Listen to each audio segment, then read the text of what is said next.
بچوں، آج ہم لوگ پڑھیں گے سبق نمبر 4، جس کو منشی پریم چند نے لکھا ہے۔ ایک کہانی ہے قول کا پاس۔ قول کا پاس کا مطلب ہوتا ہے اپنے وعدے کا پکا۔ تو آئیے سب سے پہلے ہم لوگ جانیں گے منشی پریم چند کے بارے میں۔ مختصر سا یہاں پہ دیا ہوا ہے۔ ان کی پیدائش 1880 میں ہوئی اور ان کی وفات 1936 میں ہوئی۔ کہتے ہیں کہ پریم چند کی پیدائش بنارس کے گاؤں کے قریب ہوئی۔ منشی پریم چند کا اصل نام دھنپت رائے تھا اور ان کی ابتدائی تعلیم گاؤں کے مدرسے میں ہوئی۔ میٹرک پاس کرنے کے بعد 1899 میں بنارس سے قریب چنار گڑھ کے ایک مشن اسکول میں اسسٹنٹ ماسٹر کی حیثیت سے ملازم ہو گئے۔ یہ اس طرح سے ان کی تعلیم کا سلسلہ تھا۔ کہتے ہیں کہ پریم چند نے بہت سارے کتابیں لکھی ہیں، جیسے ناول اور 300 سے زیادہ افسانے لکھے ہیں۔ ان کا شمار اردو کے اہم ترین ناول اور افسانہ نگاروں میں ہوتا ہے، جیسے نرملا، بیوہ، میدان عمل، بازار حسن اور گؤدان ان کے مشہور ناول ہیں۔ اب آئیے کہانی کی طرف دیکھتے ہیں انہوں نے کس طرح سے اس کہانی کو بیان کیا ہے۔ ایک بادشاہ رہتا ہے اکبر، جو مغل کا بادشاہ ہے۔ اکبر بادشاہ مغلوں کا بہت مشہور بادشاہ گزرا ہے، آپ لوگ بھی جانتے ہیں۔ اس نے لڑائیاں لڑ کر ہندوستان کا بہت سا حصہ فتح کر لیا تھا۔ ایک راجپوتانہ رہ گیا تھا۔ اکبر نے چاہا کہ اسے بھی فتح کر لے اور وہاں بھی سلطنت کرے، یعنی وہاں بھی حکومت کرے۔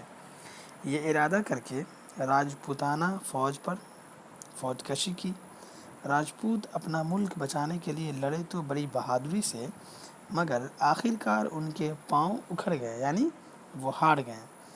راجپوتوں کا سردار رانا پرتاپ سنگھ اپنے بال بچوں کو لے کر کسی جنگل میں جا چھپا۔ راجپوتوں کے ایک سردار کا نام رگھوپت تھا۔ یہ بڑا بہادر اور جری تھا۔ اس نے کچھ لوگ اپنی فوج میں داخل کر لیے تھے اور ان کو ساتھ لے کر لڑا کرتا تھا۔ اس نے بہادری میں ایسا نام پیدا کر لیا تھا کہ بڑے بڑے مغل اس کا نام سن کر گھبرا جاتے تھے۔ اکبر کے سپاہیوں نے بڑی کوشش کی کہ کسی طرح اس کو پکڑ لیں، مگر وہ ایک جگہ کب رہتا تھا جو اسے پکڑ سکتے تھے، یعنی وہ ایک جگہ نہیں رہتا تھا، بار بار کبھی اس مقام پہ کبھی اس مقام پہ گھوما کرتا تھا۔ رگھوپت سنگھ کی ایک بیوی تھی اور ایک اکلوتا بیٹا تھا۔ جب وہ اپنے دشمنوں سے لڑنے کو گھر سے نکلا تھا، اس کا بیٹا بہت بیمار تھا، لیکن اس نے نہ تو اپنے بیمار بچے کا خیال کیا نہ بیوی کا۔ مغلوں سے لڑنے کو گھر سے نکل کھڑا ہوا۔ ہاں، کبھی کبھی چوری چھپے سے کسی کو گھر بھیج دیتا تھا اور بیوی بچے کی خبر منگوا لیا کرتا تھا، اس کی حال اور خیریت جان لیا کرتے تھے۔ رگھوپت سنگھ کو پکڑنے کو اکبر بادشاہ نے بہت سی فوج بھیجی، مگر وہ کسی کے ہاتھ نہ آیا۔ پھر بادشاہ نے اس کے گھر پر پہرہ بٹھا دیا۔ اکبر کا خیال تھا کہ کسی دن رگھوپت سنگھ اپنے بال بچے سے ملنے کو ضرور گھر آئے گا، بس اسی دن سپاہی اس کو پکڑ لیں گے۔ ایک طرح سے پلاننگ چل رہی تھی کہ جب رگھوپت اپنے بیوی بال بچے سے ملنے آئیں گے، ٹھیک اسی وقت اس کو پکڑ لیا جائے گا۔ ادھر کسی نے رگھوپت سنگھ کو خبر کر دی کہ تیرا بیٹا گھڑی دو گھڑی کا مہمان ہے، چل کر اسے دیکھ لے ورنہ وہ مر جائے گا۔ یہ سن کر رگھوپت سنگھ بہت گھبرایا۔ سورج ڈوب رہا تھا، جنگل میں سفر کرنے کا وقت تو نہیں تھا، مگر رگھوپت نے سوچا کہ اگر میں نے ذرا بھی دیر کی تو شاید میں لڑکے کی صورت بھی نہ دیکھ سکوں، اسی وقت چلنا چاہیے۔ رگھوپت سنگھ اسی وقت چلنے کو تیار ہو گیا۔ جب رگھوپت سنگھ گھر پہنچا تو دروازے پر اکبر بادشاہ کے سپاہیوں میں سے ایک پہرہ دار نے کہا، بادشاہ کا حکم ہے کہ تم جہاں ملو پکڑ لیے جاؤ۔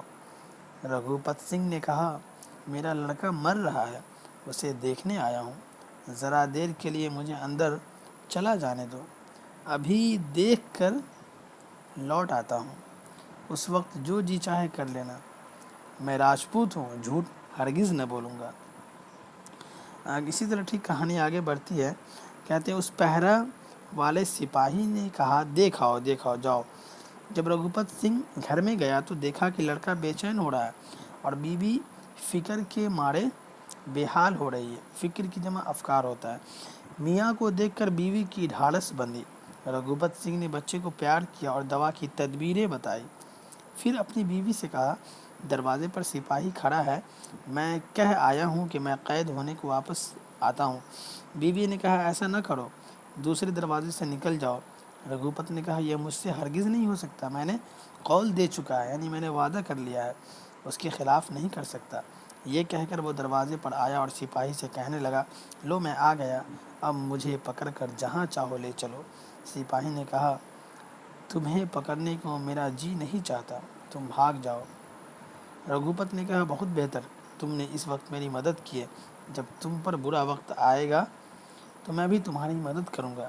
یہ کہہ کر رگھوپت آگے بڑھا اور غائب ہو گیا۔ اس بات کو تھوڑی سی دیر ہوئی تھی کہ مغلوں کا ایک افسر کچھ آدمیوں کے ساتھ لے کر آیا۔ پہرے دار والے سے کہا، ہم نے سنا ہے رگھوپت ادھر آیا ہے۔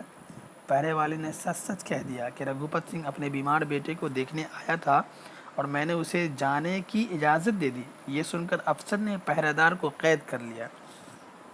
رگھوپت سنگھ کو بھی سپاہی کے قید ہونے کی خبر مل گئی۔ وہ اسی وقت واپس آیا اور آ کر مغل افسر کے پاس کھڑا ہو گیا اور کہا کہ میں رگھوپت ہوں۔